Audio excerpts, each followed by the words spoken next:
Thank you very much. My name is Dr. Tonio Mwansa. I currently serve as the CEO of the Kenya National Innovation Agency. The Innovation Agency was established as a semi-autonomous government institution to develop and manage the national innovation system. Our measure of success is in terms of how many ideas and of what quality we're able to support to find their way to market.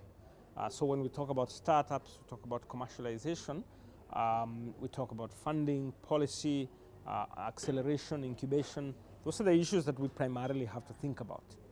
Now, we realize that for a national innovation system to be developed, then it means you have to measure it.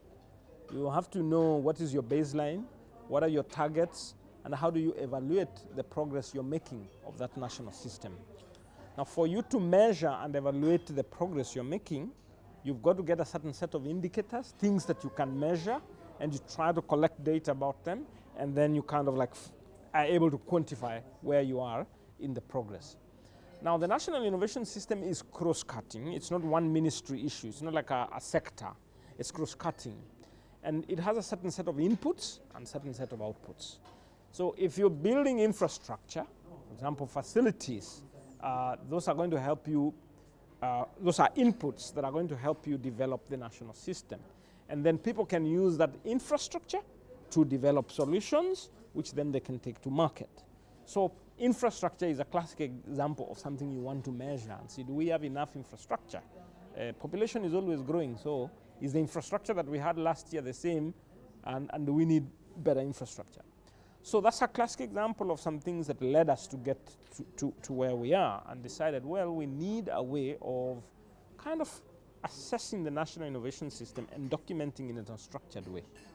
So that's how we ended up coming with the Kenya Innovation Outlook. And we worked with a number of partners.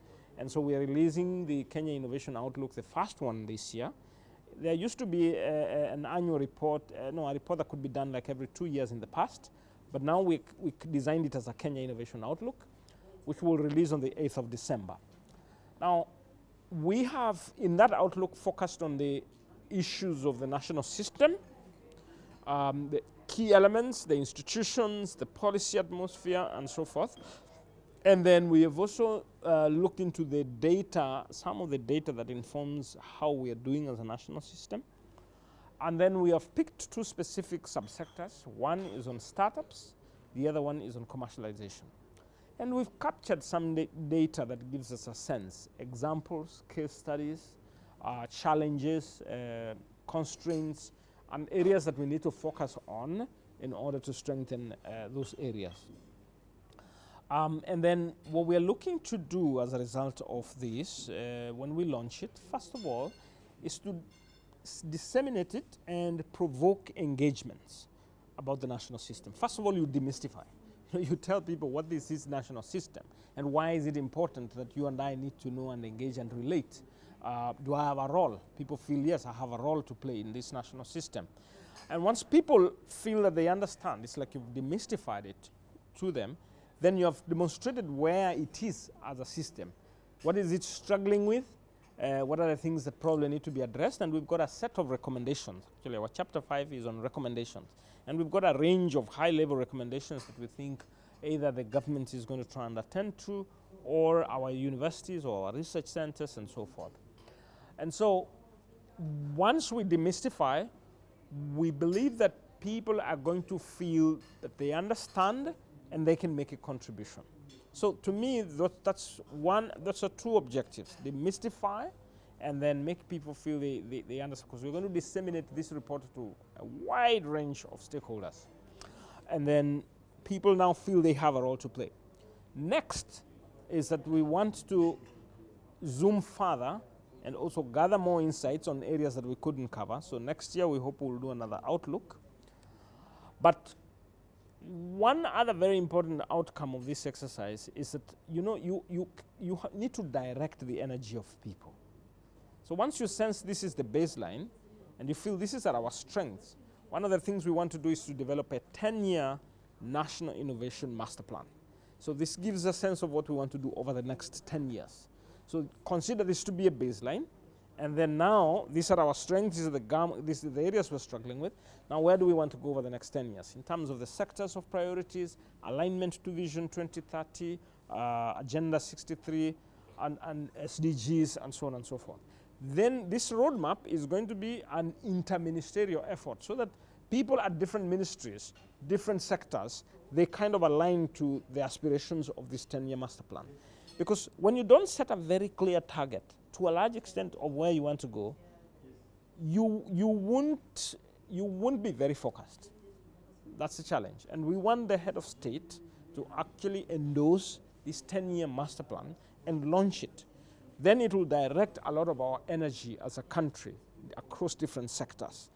So that is one of the things we expect as the conversations emerge out of this Kenya Innovation Outlook of 2022. Yeah. So you see, now I discussed that more from a conceptual framework, like you've conceptualized this thing. You see, Kenya, for example, has set a target that we want to create 5 million jobs in the next 5 years. We have now, out of this report, we have a sense of how the national system looks like. And we are able to say, through the innovation hubs, for example, we are going to coordinate ourselves in a way that we can track what happens in each of these innovation hubs. And we're able to set even targets and say, well, incubation X, incubation center Y, incubation center Z, you're involved in incubating so many startups. How do we keep track of these numbers and then work towards the goal of creating 5 million jobs? The Innovation Agency on their own, they can't create all those jobs, but they're going to rely on a university or an accelerator or an incubation center and so on and so forth to actually create the jobs. So the master plan is going to give us a sense of direction, but the outlook is going to give us a sense of a baseline. Then we say, who can we work with now? So that then we are more coordinated towards the goals that we want to achieve. So the Innovation Outlook, after it has demystified to a lay person what this innovation ecosystem is about, they feel this is their role to play in this innovation system. This is how they can contribute towards very specific goals. So an incubation hub now sees how they fit to the greater scheme of things. An accelerator, a co-working space, a university, a research center, a TVET, they all feel this is our role. If I'm in agriculture, I'm in education, I'm in healthcare, I feel, yes, I can contribute towards the national innovation system, and I can innovate in this sector, and all these things will add up this way, so that then we have this true north sense of where we want to go as a country through this documentation process. What I said at the beginning is, if you can't measure, then you can't determine progress effectively. If you can't measure, it's difficult to think about what is the most appropriate intervention. If I say today that we're going to train people on IP, so what is informing that? When you measure the progress you're making, then you're able to create proper interventions that then direct the energy in a certain direction. Yeah. That's helpful? Yeah, I think that's helpful. Thank you very much.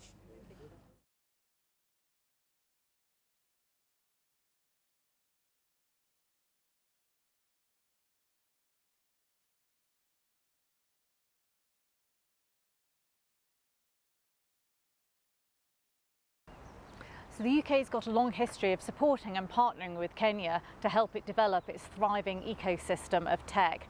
We've helped support building capacity, researchers, supporting startups, innovators, and a safe and inclusive space to help Kenyans do what they do best, which is be creative and innovate. And I'm delighted that not only are we able to do things like build on our 30-year partnership between KEMRI and the Wellcome Trust, which has helped reduce malaria in Kilifi and surrounding counties in the trial areas, but we've also, through the climate pillar of our strategic partnership, focused on helping develop the technology around electric vehicles. So you might be on a Roam bus or a Roam motorbike that was helped developed in partnership with the UK and that tech partnership. On business, we've really given a boost to angel investing in this country, which is helping MSMEs get access to expertise and experience, and also capital to help scale up their innovation. So I'm really excited by Kenya's innovation. I'm really excited by Kenya's innovative ecosystem here, and I'm delighted that the UK is able to be a part of that. It's exciting. One of the things we're here today at Kenya is to sort of both absorb the atmosphere of that, but also to make those contacts, make those links, and be more than the sum of our parts. There are challenges though around scaling up, around developing more skills and digital access, and I think one of the reasons why I'm pleased that we can support Kenya is that they are trying to address some of these challenges so Kenya can be even greater than it already is.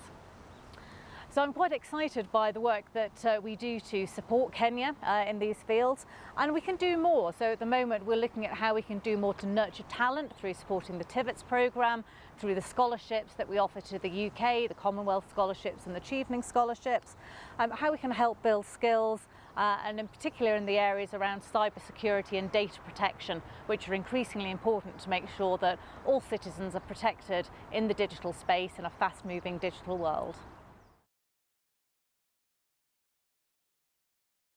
Good morning. My name is Mandisa Masholoko, the Deputy Resident Representative Programs at UNDP Kenya.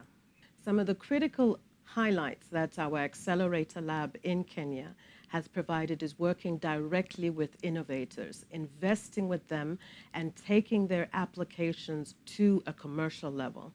We started with the Great COVID Challenge in 2020, working in the area of health, food systems, and decent work.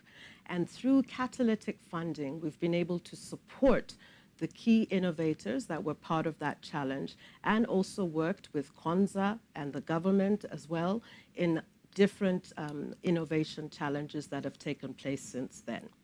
We're proud to say that we're contributing to the innovative ideas that young people are having to make sure that Kenya can retain its global level as an innovation hub. For UNDP Kenya, partnerships are very important to support the development agenda in the country. We work with private sector, we work with government, academia, and also these young innovators that are really strengthening the innovation ecosystem within the country. UNDP plays a significant role, specifically as an integrator with all development partners and actors, to make sure that we bring research, data, and credibility to monitoring the innovation ecosystem within the country. The Kenya Innovation Outlook is going to be an important part in monitoring and measuring our progress and performance in the innovation ecosystem within the country. As an annual report, we'll be able to assess how the innovators are doing, what is required, where resources and investments should be targeted to make sure that we keep Kenya as one of the top countries in the world when it comes to innovation. Kenya has ranked 4th in the Sub-Saharan Global Innovation Index. And if we want to keep this trajectory to be #1, we need to make sure that we also decentralize some of these exciting innovations that are coming from the country. 46% of the innovation hubs are in Nairobi alone. And what we want to make sure is that we decentralize and have the active innovators in the country become a full part of the ecosystem in Kenya. Moving forward, UNDP Kenya stands ready to support capacity building of youth in digital skills, investing in some of the key innovators that we have within the country, and ensuring that we document the journey and the story of the innovation ecosystem in the country. We remain committed to working with government, private sector, and other partners that make this such a vibrant ecosystem in the country. Thank you.